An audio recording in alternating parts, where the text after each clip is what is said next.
లోక్సభలో అనూహ్య ఘటన జరిగింది. ప్రధాని మోదీ ప్రసంగం లేకుండా రాష్ట్రపతి ప్రసంగానికి ధన్యవాదాలు తెలిపే తీర్మానం ఆమోదం పొందింది. దీనిపై స్పీకర్ కార్యాలయం వివరణ ఇచ్చింది. భద్రత దృష్ట్యా ప్రధానిని రావొద్దని కోరానన్నారు స్పీకర్ ఓం బిర్లా. అయితే స్పీకర్ అబద్దాలాడారని కాంగ్రెస్ మండిపడింది. సభలో నిరసనలు తెలిపితే తప్పేంటని ప్రశ్నించింది.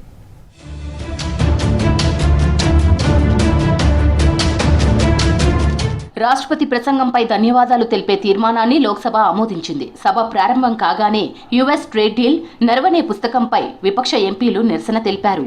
ఎల్ఓపి రాహుల్ను మాట్లాడనివ్వటం లేదని ఫైర్ అయ్యారు. దీంతో సభ 2 సార్లు వాయిదా పడింది. सभागृह का अपमान करना चाहते हैं, सभा की कार्रवाई स्थगित की जाती है.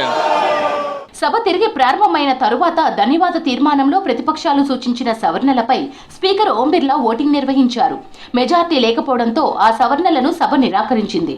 ఆ తర్వాత రాష్ట్రపతి ప్రసంగానికి ధన్యవాదాలు తెలిపే తీర్మానాన్ని స్పీకర్ ఓం బిర్లా సభ్యులకు చదివి వినిపించారు. అప్పుడు కూడా విపక్షాలు నిరసన తెలిపాయి. ఆందోళన మధ్య ముజువానీ ఓటుతో తీర్మానాన్ని సభ ఆమోదించింది. ఆ సమయంలో ప్రధాని మోదీ సభలో లేరు. उनके प्रति हम अत्यंत आभारी हैं.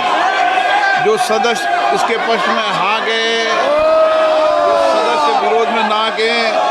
मेरे विचार में निर्णय हाँ वालों के पक्ष हुआ, निर्णय हाँ वालों के पक्ष हुआ, प्रस्ताव स्वीकृत हुआ. ధన్యవాద తీర్మానంపై ప్రధాని నరేంద్ర మోదీ ప్రసంగం లేకుండానే సభ ఆమోదించడం చర్చనీయాంశంగా మారింది. 2004 తర్వాత ప్రధాని మాట్లాడకుండా రాష్ట్రపతి ప్రసంగంపై తీర్మానం లోక్సభ ఆమోదం పొందడం ఇదే మొదటిసారి. స్కెడ్యూల్ ప్రకారం బుధవారం సాయంత్రం 5 గంటలకు రాష్ట్రపతి ప్రసంగానికి ధన్యవాద తీర్మానంపై ప్రధాని మాట్లాడాలి. ఆ సమయంలో విపక్ష ఎంపీలు ఆందోళన చేశారని స్పీకర్ ఆఫీస్ తెలిపింది. కొందరు ప్రతిపక్ష మహిళా ఎంపీలు పోడియం దగ్గర నిరసన తెలిపారని ప్రకటించింది.